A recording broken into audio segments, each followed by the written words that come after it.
Good morning, everyone. I'm Mark Weaver, and welcome to Designers at Home. This morning, we have a guest that is going to be joining us shortly. I'm frequently asked by clients and friends, how do I go about deciding which contractor is right for our project? So I thought this morning we would talk to somebody who's an expert in the field of building. His name is Mike Grosswendt, and he's the principal and owner of All Coast Construction in Southern California. So Mike's going to be joining us in a minute and filling us in on a lot of very interesting information. Here, let's see. I think he can join us right now. All right. So while this is connecting, oh, there you are. Good morning. Hey, good morning, Mark. Hi, how you doing? Busy. Good. I know. We both, I appreciate you taking the time to do this in the middle of the workday, so thank you. It's a big pleasure. So I read something, and I just want to quote something that I read that somebody said. Mike Grosswendt is a builder who has perfected the art of the building to its ultimate expression. He builds the most ambitious custom residences in Southern California, where design and architecture excel and where any innovation becomes possible. I thought that was a very nice accolade. Well, so tell us, Mike, how did you get started in construction? What inspired you to get into the construction business? Quickly, I'd like to point out that I don't show up and lower my tailgate and sit on the back and build the home. I have an amazing team that has, that has led to reviews like that. So I just want to acknowledge my team at the very start. All right. I wasn't really planning on being a building contractor. It wasn't a dream lifestyle that I was imagining. I was doing a lot of photography. I was doing a lot of traveling. I came back to LA and I needed to do something. My brother was working as a carpenter in Malibu. And he introduced me to his boss, and he hired me to be a carpenter. I was very young. I went down to what was Malibu Lumber at the time. I grabbed a Sunset book on finished carpentry, sat down and read it, went to work the next morning, and here I am. Wow. So, well, I think you've done very well. I know you're very well respected in your business, and I know you have a real devotion to the quality construction and fine craftsmanship. And it's great to work with people like you who have experienced the business from the ground up. You know, a lot of people run businesses and they're the CEO of their company and they really know nothing about the operations of the business, and you do. So, Yes. Clients are usually they'll ask us, how do I go about finding the right builder, the right contractor for our project? So how would you respond to that? What do you think are the most important elements in the client making the right fit with the contractor? I think it's word of mouth. If I was living in Malibu or Bel Air or Santa Barbara or wherever, I would find homes that I like. I would speak to my friends or people that live there, and I would get references, local references. Word of mouth is probably the best kind of advertising. Yeah, I think in my business, it's 100%. That's how we get our projects. It's also, I think, finding the right personality fit is very, very important, that you click with the person. And because one of the things, and we can talk about this a little bit later, but one of the things is you're not just building a home for somebody, it's really a lifelong relationship with somebody. Much like the designer and the architect, when something needs to be done, the clients are going to rely on you to take care of the home and oversee things that need to be repaired and serviced and so forth. I agree. I think it's almost akin to a family doctor. Right. Your home is your typically one of your largest investments. It's a living, breathing thing. It's full of systems. It needs maintenance. It needs TLC. And that's what I learned over the years as I started to get repeat clients. Once we were done with the project, they typically needed help keeping it healthy. As a matter of fact, I recently got hired by somebody that just purchased a home down on Malibu Cove Colony Road. And their instructions to me were, hey, we just bought this. We just want to keep it healthy. We need your help to keep it healthy.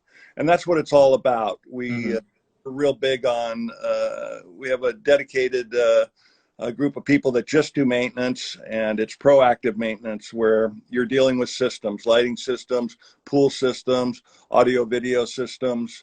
It's much more complicated than when I grew up. It was a furnace and a water heater, but these Yeah. homes are complicated.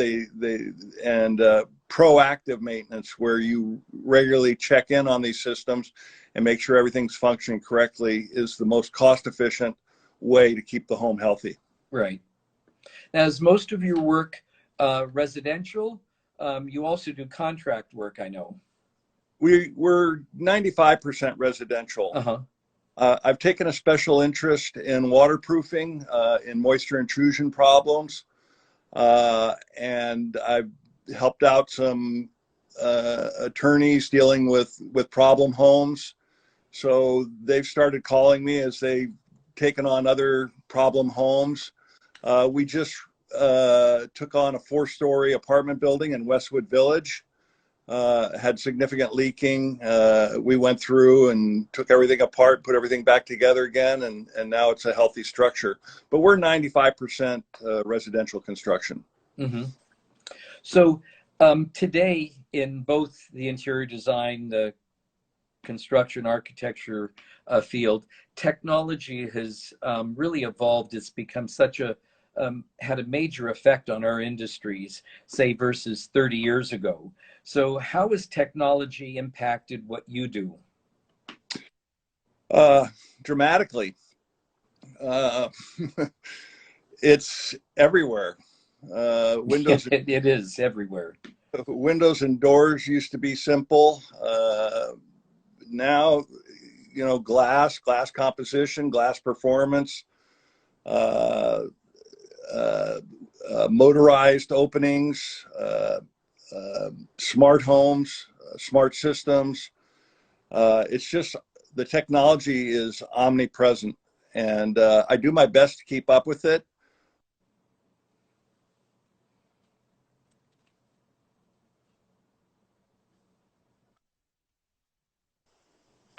I find the right people that are skilled, whether it's security or phone communications or Audio, video, lighting. Oh yeah, Right. find people.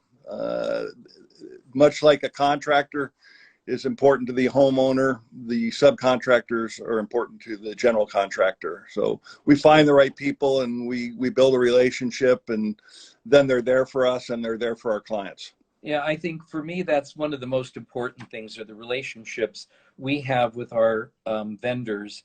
And because they're the people that manufacture and produce things for us, and they're experts at what they do, and we rely on their expertise to inform us the best way to manufacture something. And their loyalty and our loyalty to them is very, very important. And, I always feel if a client needs something in particular, I like knowing that if I refer somebody, I can rely and trust them. And trust is a big element, I think, in both our professions. Very true. And loyalty is a key word in any business, but Right. business. And I feel the same way about my clients. Right? My clients are loyal to me. I'm loyal to them. My subs are loyal to me. I'm loyal to them. You just want every contract, every relationship, every business transaction to be a win for both sides. It Right. never should be a win for one side. It should be a win for both sides. That produces happy people and happy results. Right. One of the things that I've, being in the business for so many years, it seems that every project where there's construction, one of the sort of points that it's always a little problematic are cost overruns and change orders. And when I built my first house, the architect, who was my best friend, said, who do you think's the worst person that I've ever had with change orders? And I said, I don't know who. And he said, you. And anyway, I know on projects, there are naturally cost overruns, and it's typical. It's just the way the industry works. Is as a project begins, clients look at things differently, and they say, "I need this. I want to do this. I'd like to change this." So, how do you manage cost overruns and change orders? What an excellent question. Probably foremost in the client's mind going forward. I had an early client that said to me, he was an immigrant from Europe, and he had come over here and started a import-export business. And he was just a very savvy guy and very intelligent. And I learned a lot from him. But the first thing he said to me was, hey, we're going to have all our fights right now at the beginning. And once we sign that contract, there's not going to be any fighting, because we're going to get all of that out of the way right now. And it was good advice. I try to be really clear with the clients on the bids going forward. Mm-hmm. I do recommend that people get a couple of bids, but it's very important that the bids are comprehensive, that they're thorough, and that they're accurate, because it's very easy to take a set of plans and not include the loopholes, or you want to bid it accurately, and you want to make sure that there's no question when the contract is signed, that as much as possible is captured. And that leads to less change orders. Now, there are changes, no doubt about it. There are changes that occur. In addition, when you're dealing with a clientele, sometimes there's nuances. You always want to err on the better side of those nuances. So sometimes you pick up some incremental costs. I find that if you communicate clearly with your client during the process, they understand those changes and they approve them.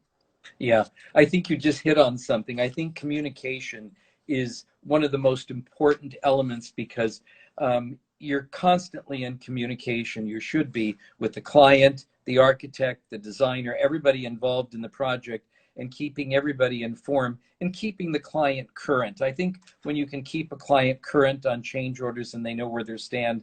I've been in a couple situations where a client didn't get the change orders till the end of the project, about 2 years later, and they were aware of everything that was involved with these change orders, but they thought they had paid them along the way, and it came as a major shock at the end of the project.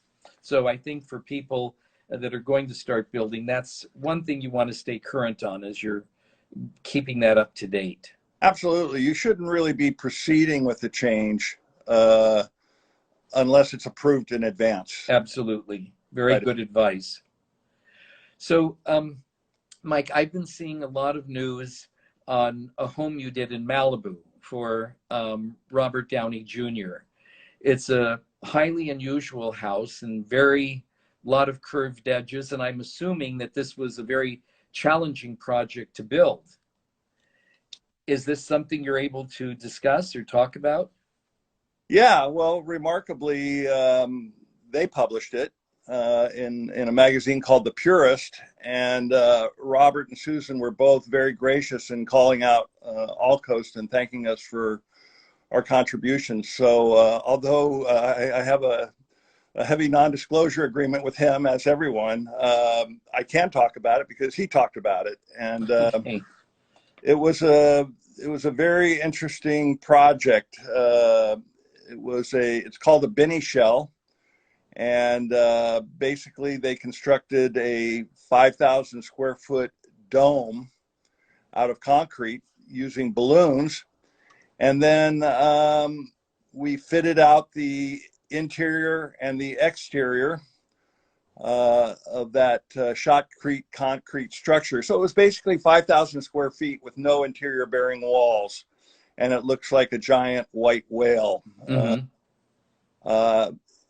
And it was fascinating. There were very few right angles, only on windows, actually. Even the doors were typically curved. Even though it was 12 inches of concrete, shotcrete forming the dome, the city still wanted us to insulate the outside. So we went with a European exterior finish system where we put foam insulation on the outside and then covered it with a material. It's much like a surfboard. It's much like a foam surfboard. Mm-hmm. Then on the inside, we plastered and we built a subfloor, put all the mechanical, electrical, and plumbing under the subfloor. And then he brought in a brilliant designer and Joe Nahum out of New York. And Joe and Susan and Robert put on their strange caps, and they came up with a lot of very interesting interior finishes. Mm-hmm. Robert and Susan are probably the most normal, strange clients I've ever had. But Well, it's got to be a lot of fun to work with people that are that much fun and also want to do something that's unusual and creative. highly creative. Yeah. 3 square inch was highly creative, and it's sort of like, I don't know how to describe it. Star Wars met the Hobbits and had a kid, and it's a really beautiful structure. It's featured in Purist magazine, Purist, which is an East Coast publication, and it's really a delight and really turned out well. And I'm happy to report Robert called me out for getting it through the city and being on schedule and on budget. So that was a real... Right. That's remarkable, especially in Southern California here. It's tough. Getting things permitted is a real challenge today. Yes, exactly. So also, I wanted to ask you about sustainable materials. Are they becoming more available? And is this having an effect? Are you using a lot of sustainable materials today in your construction? Yes. Yes, we are using a lot of sustainable materials. Wood is sustainable. Concrete is a difficult subject. It has a high carbon footprint, no matter how you put it. Mm-hmm. The benefit of it is it lasts forever, or hundreds of years, thousands of years, and it's beneficial in that way. But wood is probably your most sustainable product, and I like wood siding. I like wood structures. Right. Structures are earthquake friendly.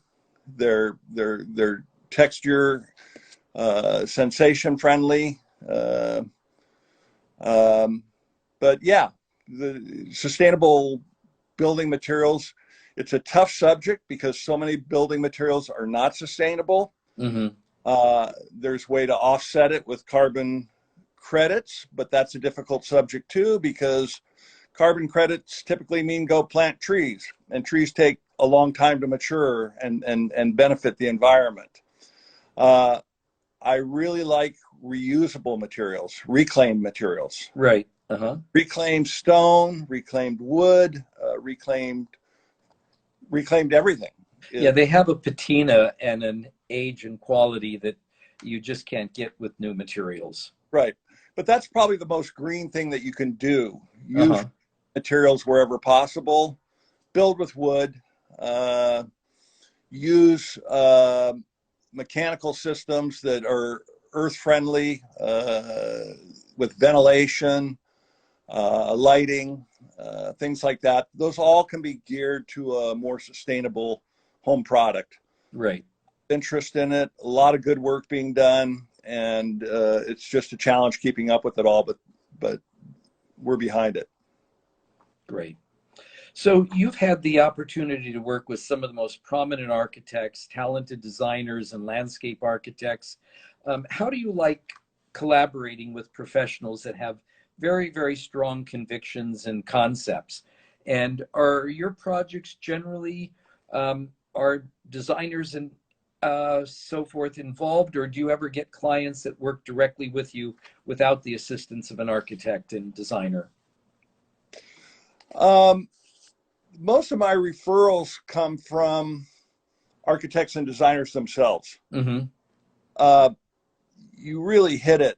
I'm in the final third of my career. I'm actively seeking out people like you that are at the top of their business, that are on top of their game, that are creative, that are interesting, that are forward thinking. I'm really not driven by the size of a project at all. I like large projects. I like small projects. I am driven by talented, creative people. That's who I want to spend the final chapter of my career with. And fortunately, I've been at it long enough that I'm reaching them and they're reaching me. And it's the stuff that I got going right now. I couldn't be happier. Great clients, great architects, great designers. And in the oddest of occurrences, all three of my major projects right now are in Malibu, which makes it really easy for me to hit them all At the same time. Yeah. But guys like Doug Burge and Lester Tobias and Wade Weissman are great architects, and working with designers like you and Annette English and others, really happy. And that's what I'm really focused on. And to answer your short question, I get most of my jobs through the designers and the architects. Good. Well, I know for us, it's such a treat when we're on a project and we have a great architect and a landscape architect and a builder, and we're all in sync together. It's just, the collaboration of everybody, the melding of ideas and concepts and figuring out, we'll come to you and say, what's the best way to execute this design? And how do we modify it to make it cost effective? And it's such a satisfying experience when you have that kind of situation where everybody is working together. So we literally are going to be joined at the hip for 6 months or a year, 3 years. Yeah. And then the client is also going to have a relationship with us for their lifetime. Sure. So sure. I read an interview with the record producer, Daniel Lanois, and he said making an album is like you push off from shore, Mm-hmm. and the other shore, and the quality of the journey is determined by your shipmates. And so true. So true. So you've had projects that with clients that are sort of immersed in the art world. And what have you learned working with people who have great art collections and working on a house for them? Are you passionate about art? Very passionate about art. Mm-hmm.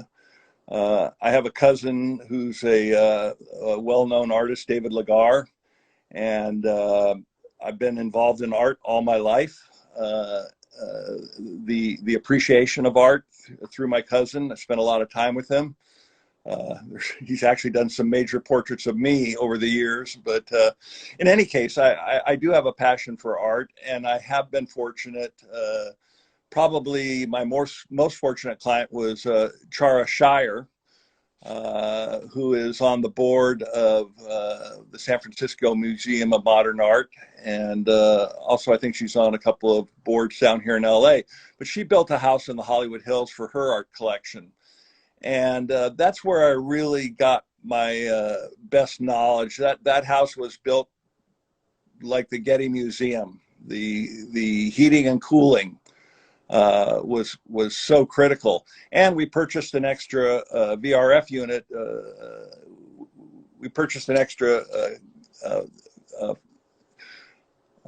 air mover from Japan, and we keep it in our warehouse so that if a critical component goes down, we can replace it in a day because the art collection demands that. We can't Right. wait for them to ship us something that we need. So we have what we need in our warehouse as a backup.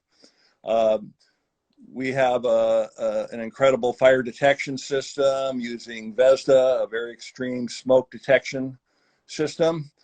The security, I can't even talk about, but they have an incredible response rate to any incident on that property. Mm-hmm. There was an occasion where an intruder tried to get in, and he had a hammer, and he went around the perimeter of the house trying to break the windows. He couldn't break the windows. We have a video of him hitting them and them shattering into 1,000 pieces, but being laminated, he couldn't penetrate. Right. So after a couple of minutes of that, he took off before there was a armed response to that. So building components, security, heating and cooling, lighting, all of that comes into play. And what a sweet client, Chara Shire, love her to death. And it's a beautiful home and a beautiful art collection. Oh, that's really nice to hear. So you're also a member, like myself, of the ICAA, the Institute of Classical Art and Architecture. Which, do you enjoy working on, say, modern homes as much as you do a traditional home? I'm a big fan of modern. Mm-hmm. I know a lot of people want either a modern builder or a traditional builder. I feel better informed by both. Uh-huh. I'm just as happy to work for a traditional architect as I am a modern architect because I feel informed by both. Wade Wiseman does beautiful traditional homes, and I've learned so much working for him. Mark Rios does beautiful modern homes. I've worked so much working for him. Mm-hmm. Modern is harder. It's just so streamlined. It's so Clean. Yeah. It's almost like the better you get it, the more little defects stand out. Right. The more perfect I get it, the more tiny little details bubble to the surface, and then you have to eliminate them also. Mm-hmm. But we just did a modern for Mark Rios up on Rising Glen in the Hollywood Hills, and it's stunning. The massing, the minimalism, the contrast of fabric and wood and stone. It's really, he is a masterful architect. But I like them both. But I am a fan of modern. If I were to build something for myself, it would be modern. Well, I was going to ask you that. If you were going to build a house, what would you build? What would your house look like, Mike? Well, I'll tell you, my house is going to look like the house I bought 25 years ago before I got married. I'm still here, and we will never move. It is the poor shoemaker's wife. I have no interest in doing anything for myself. We're very happy here in Thousand Oaks, California. But if I had unlimited funds and the time and the inclination, I would build modern. Yeah, it's I don't know. I find our field of work so exciting and rewarding because we can go from one project to the next, and it never gets boring. You've always got an interesting new client, an interesting project. It might be a traditional home, might be a historical home or restoration, but it's always changing and evolving. And we go through, if you've been in the business long enough, you go through periods where everything is traditional, and then you go into a modern phase, then it swings back to traditional again. So I think that's what keeps us on our toes and keeps it fascinating. We are blessed because I always joke that I walk into the most beautiful residences and then I tear them apart and make them better. Right. But you and I are in a business where people have to be comfortable in their skin. They have to be comfortable in their home. No matter what it looks like when they get it, eventually they remake it into their own personality. And I think that's going to keep you and I busy for a long Well, time. good. Yeah. We're very grateful for that. Amen. So, what do you do in your spare time, in your off time? How do you relax? Is it travel? What do you do to in your leisure time? I have a couple of passions. I'm passionate about the ocean. I'm passionate Hmm. about both swimming in it and photographing it. All my life I've surfed. I'm getting older, so I tend to boogie board now more than surf, but Hmm. I have a passion for taking pictures of surfing. Hmm. Unfortunately, surfing is so unpredictable as far as a schedule. So for scheduled time off, I have a love of racing. It's called sprint car racing. It's about one step below NASCAR. They're smaller cars. They're open wheel. They have no fenders. They have exposed tires. So if your tire comes into contact with another driver's tire, dramatic changes can occur suddenly. It's a very exciting sport, and I've been a big sponsor of it for years. I've been working on for several years now. I've been working on a film documentary. We took a sprint car to the Bonneville Salt Flats, and we wanted to see how fast we could go. So we got this 12-foot car to go in excess of 200 miles per hour. We got the driver, Damian Gardner, he was able to join the 200 mile per hour club up there at Bonneville Salt Flats. So for scheduled activities, I shoot sprint cars. I photograph sprint cars and I support the sport. And then there's the ocean. There's my family, very passionate about my family. My daughters are pretty much out of the house now. One's graduated from college and one's in her sophomore year in college. So I just love being with family, and it's all good. That's wonderful. So, are any of your children decided to go into the construction business? Um, my daughter that's a sophomore in college is interested in filmmaking and Uh-huh. photography now. But while she was living with us growing up, she remodeled her room once a year, and I would get a floor plan, elevations, furniture placement, colors. She would draw it all out. I don't know what's going to happen there, but I used to get better from her than some architects. So there's Well, always you may have a future architect or designer in your there's always the midst possibility. there. Yeah. Anyway, Michael, thank you for taking the time today to talk to us and giving us a little insight into your business. I really appreciate it. And the best way for people to find you is through your website. Is that it? Yeah, we're allcoastconstruction.com. All right. And if anyone has any follow-up questions, they can email me at mike@allcoastconstruction.com. All one word, all lowercase, mike@allcoastconstruction.com. I can recommend architects, designers, construction management firms, other contractors. You should get 2 or 3 bids on everything you do. Any questions at Right. all, I'm happy to help. Great. That's wonderful. Thanks so much, Mike. I appreciate you joining us today. Mark, thank you for giving me the opportunity to talk All about. right. I look forward to talking with you again. Bye-bye. Bye. Well, that was great. Mike's a wonderful guy, and I hope that gave you a little bit of insight into his business and also how contractors work and how they work with designers. So, in 2 weeks, my guest is going to be a person that in 2019 became the #1 real estate agent worldwide for Coldwell Banker. Her clients include celebrities like Britney Spears, Jennifer Aniston, Charlie Sheen. She's also the mother of 4 children. So please join me in a visit with the extraordinary Jade Mills. Now, if you feel inspired by our talks, I'd love you to share them with your friends. You can share their videos, their podcasts, and they're available on YouTube. They're available in a podcast, and they're available on Instagram TV. So it's all under Mark Weaver and Associates. So we look forward to seeing you in 2 weeks. Thank you very much. Bye-bye.